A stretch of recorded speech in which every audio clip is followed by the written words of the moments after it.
I didn't have the language for it growing up, but being the eldest daughter in a first-generation household shaped the way I learned to move through the world in ways I'm still unpacking now. There is a unique kind of pressure that many first-generation children grow up carrying, even when no one ever explains it out loud. It isn't always something dramatic or obvious. Sometimes it shows up in quiet ways. In the way you listen carefully when adults are talking about paperwork you don't fully understand yet. The way you notice your parents trying to figure out systems that are completely new to them. You begin paying attention to things most children never think about. First-generation children often grow up with an awareness that life is bigger than their own childhood. There is the country their parents came from, the life their parents left behind, the hopes their parents carried when they arrived somewhere new, and then there is the life being built right in front of them. This is Born Tired, where survival meets healing, a podcast for those of us who grew up in survival mode but are ready to heal and speak our truth. I'm Irene, a cycle breaker learning what peace feels like after years of survival. Every episode is an invitation to rest inside your truth, to feel seen, and to remember you were never alone. This is what it sounds like when silence finally breaks. For many immigrant families, the journey comes both with opportunity and complexity. Opportunity because a new place can open doors that may not have existed before.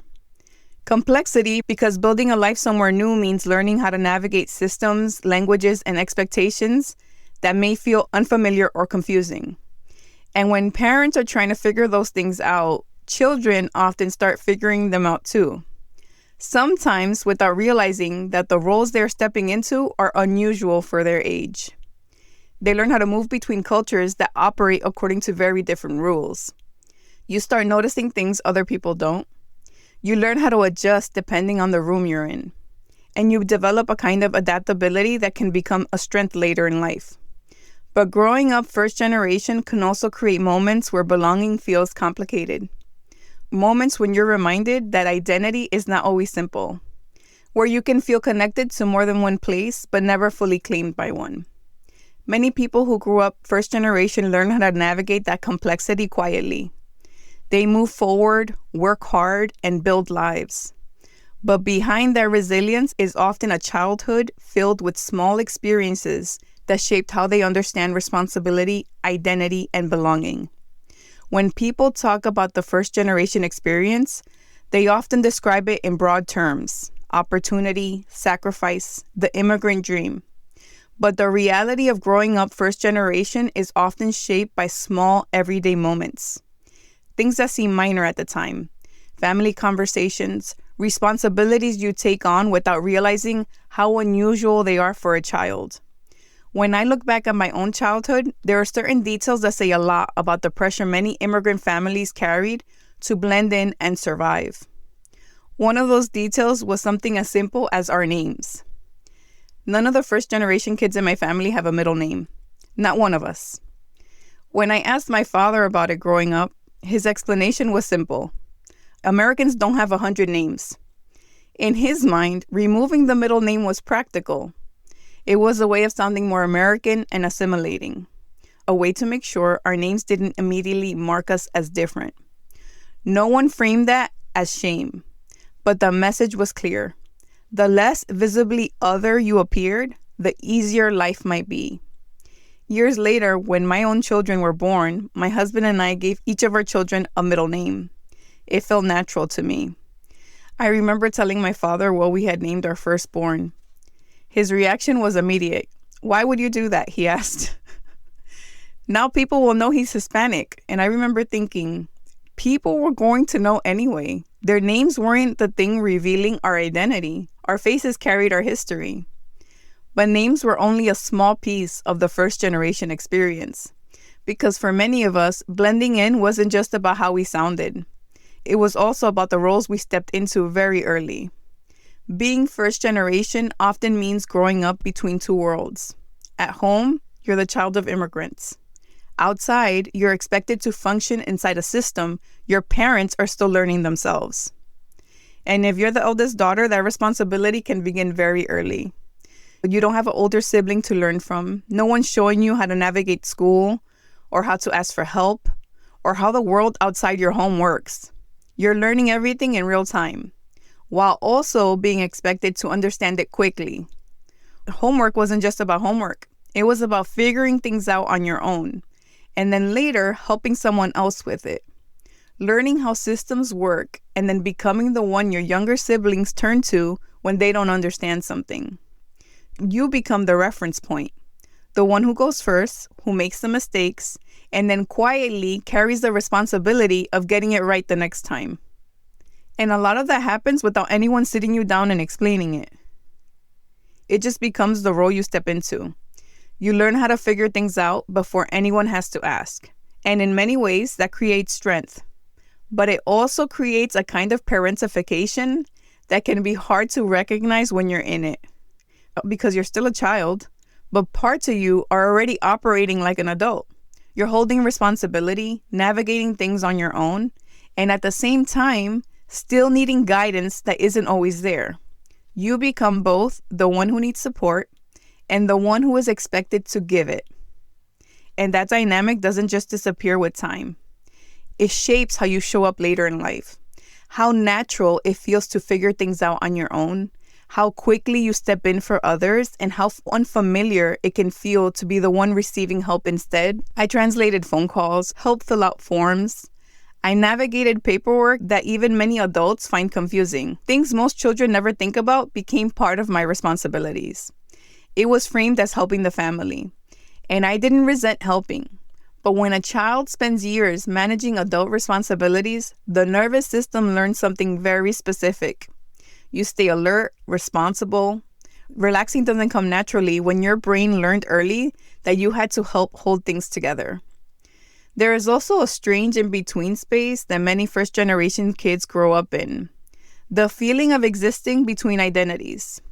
The phrase in Spanish is ni de aquí ni de allá. Not from here, not from there. My family spent many summers in the Dominican Republic. But when I was there, I was the American. My Spanish had an accent. My mannerisms were different.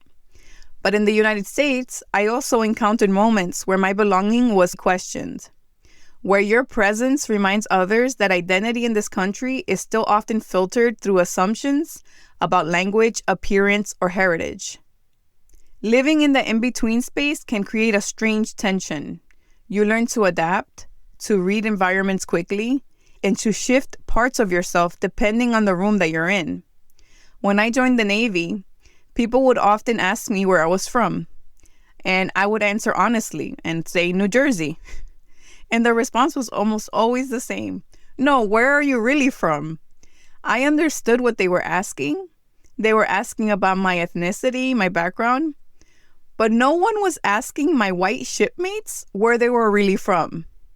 It was a small question that carried a much bigger message, that somehow my Americanness was conditional. I remember another moment where that awareness became very clear to me. In the community where I grew up in New Jersey, it was very diverse. A lot of Latino families, a lot of immigrant families from different places. I knew on paper that I was considered a minority, but I never really felt that in my daily life. Not until I went to Navy boot camp. For the first time, I was surrounded with more blonde-haired, blue-eyed people than I have ever seen in one place. And it wasn't a bad experience, but it was the first time I truly felt what it meant to be visibly different in a room. It was the first time I understood what it meant to stand out in that way. I also want to acknowledge something that matters to me. Being born in the United States gave me opportunities my parents didn't have. I was able to earn a college degree. I was able to build a life that might have been much harder if I had been born somewhere else. That reality can exist alongside the challenges. Both things can be true. Like many first-generation kids, I also started working very young. I got my first part-time job when I was 15. Before that, I was paid to tutor my younger cousins. And my father required me to give him a percentage of every paycheck because it's just part of the system where you help your family. At the time, I didn't mind helping. First-generation kids become resourceful very early. They have to. You're learning how to navigate systems your parents didn't grow up in. You're not only translating languages, but you're also translating cultures and expectations. There's no blueprint for that. So you figure it out as you go. But that kind of adaptation comes with its own emotional cost. It can create perfectionism. It can create the feeling that you have to work twice, sometimes 3 times harder than everyone else to prove that you belong in the room. It can also create imposter syndrome, because when you grow up in between worlds, there are moments where you feel like you don't fully belong to either one of them. Even my relationship with language reflects that. When I started kindergarten, I didn't speak any English. I was placed in an English-speaking classroom with a teacher who didn't speak Spanish. I couldn't understand what she was saying, and she couldn't easily communicate with me either. Eventually, I learned English. But that early experience is another reminder of how first-generation kids start school already trying to catch up to systems they were just introduced to. And yet, there is also something powerful about that experience. Many first-gen kids become adaptable, observant, and resilient. They learn how to move between cultures in ways many people never have to even think about. But behind that adaptability is often a child who had to grow up faster than most. When I think about the first-gen experience now, I don't just see it as a story about culture or identity. I see it as something that shaped how responsibility showed up in my body before I had the language to question it. Because for many of us, especially the oldest, there wasn't anyone showing us how to navigate what we were stepping into. And when you're the one who goes first, mistakes don't always feel like it's something you're allowed to have. They feel like something you need to correct quickly, something you need to learn from immediately because there are people behind you who relied on what you figured out. That kind of pressure doesn't always come from someone saying it out loud. It builds quietly. It shows up in expectations that are never fully explained but deeply understood. And over time, that can shape the way you relate to yourself. You get used to being capable, being dependable, being the one who can handle things. But what often goes unacknowledged is what that requires from a child. Because even though you're still growing, still learning, still needing guidance yourself, parts of you have already stepped into a role that asks for maturity, awareness, and responsibility beyond your age. The times you figured things out on your own because there wasn't anyone available to walk you through it. The times you become the steady one, even when you don't feel fully steady inside. And that pattern follows you. It shows up in how natural it feels to take on responsibility in adulthood. How quickly you step in when something needs to be handled. How comfortable you are being the one others rely on. But it can also show up in quieter ways. And how unfamiliar it feels to be supported. And how difficult it can be to ask for help without feeling like you should already have the answer. And it shows up in how rest can feel like something that needs to be earned rather than something you're allowed to experience. And alongside all of that, there is often another layer that many first-generation adults carry. The pressure to succeed, not just for yourself, but as a continuation of everything your parents worked for, everything they left behind, everything they hope would be possible in this new place. That kind of pressure can be motivating. It can push you to work hard, to stay focused, to keep moving forward even when things feel uncertain. But it also creates a heavy weight you carry, a sense that your success is not just personal, that it means something beyond you, that it reflects something larger about your family, your background, your place in the world. And when that pressure lives in the background for long enough, it can begin to shape how you define your worth. You measure yourself by how much you accomplish, by how well you manage things, by how consistently you show up for others. And even when you reach milestones that once felt far away, there can still be a part of you that feels like you need to keep going, keep proving, keep moving, because slowing down doesn't always feel safe when you spent so much of your life being the one that holds things together. But something started to shift for me when I began to look back at my experience with more awareness. I started to see the full picture. I began to understand the strength it took my parents to build a life in a new place that was unfamiliar to them. The resilience it required to navigate systems they were learning in real time.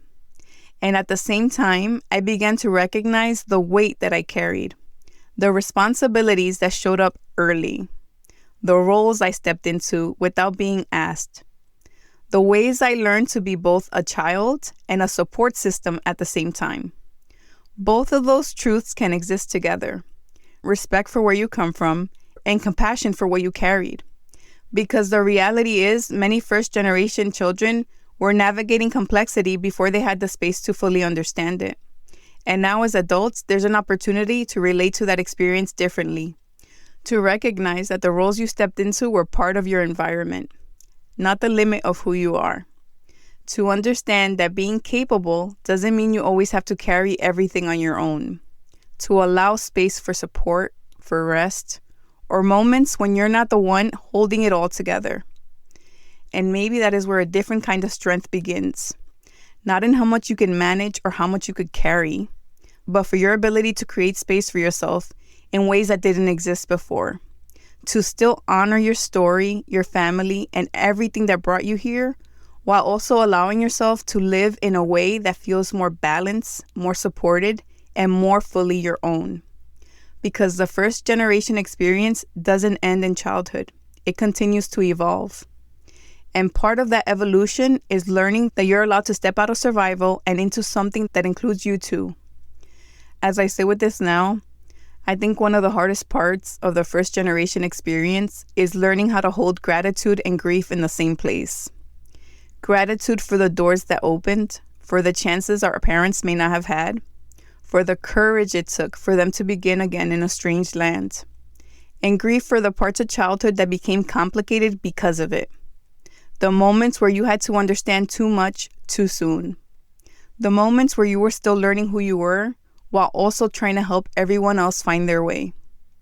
Where being capable became something people depended on before anyone stopped to ask if you were tired. That kind of grief can be hard to name because it doesn't always come with one clear event. Sometimes it lives in the pattern, in the expectation, in the way you learn to move through the world without needing too much, asking for too much, or taking up too much space. And for many of us, healing begins when we stop minimizing that. When we say, yes, I had opportunities. Yes, I love where I come from. I understand the sacrifices that were made. And also, some of what I carried was heavy. That also matters. Because so many first-generation children go into adults who feel like they have to choose one version of the story. Either they honor their family's sacrifice, or they acknowledge their own pain. Either they feel grateful, or they admit they were overwhelmed. They keep moving forward, or they pause long enough to feel what it cost them. But the truth is, healing gives us room to hold more than one truth at the same time. We can honor the people who came before us and still tell the truth about what shaped us. We can appreciate the life that was built and still recognize the child who needed more support inside it. We can be proud of our resilience, while also deciding survival doesn't have to be the only way we know how to live. And maybe that is part of what makes this conversation so important. Because when we talk about the first generation experience honestly, we make room for the fullness of it. Not just the inspiring parts, not just the stories of hard work and success, but the emotional weight, the identity questions, the invisible responsibilities, and the quiet exhaustion that many people learn to carry without naming. And once we name it, we can begin to understand ourselves with more compassion. We begin to see that our need for rest is not laziness. Our desire for support is not weakness. Our longing to belong fully without translating ourselves, explaining ourselves, or proving ourselves is not too much. It is human. So if you grew up between worlds, I hope you let yourself honor the strength it took to survive that without turning your whole life into proof that you deserve to be here. You already do. You're allowed to belong without over-explaining your story, to succeed without carrying everyone's expectations on your back, to love where you come from and still choose a life that gives you more peace. And maybe that is the deeper work now.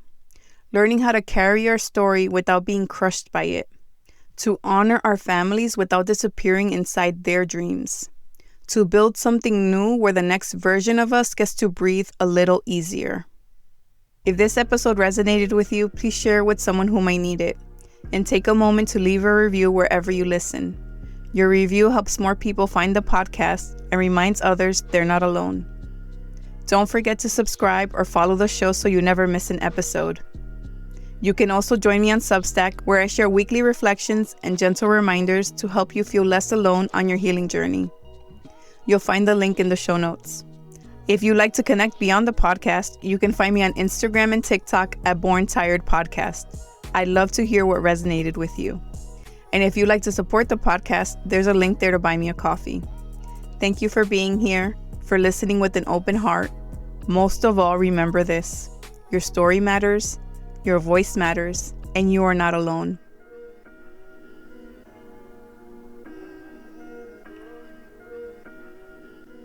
This episode was written and narrated by Irene Torres.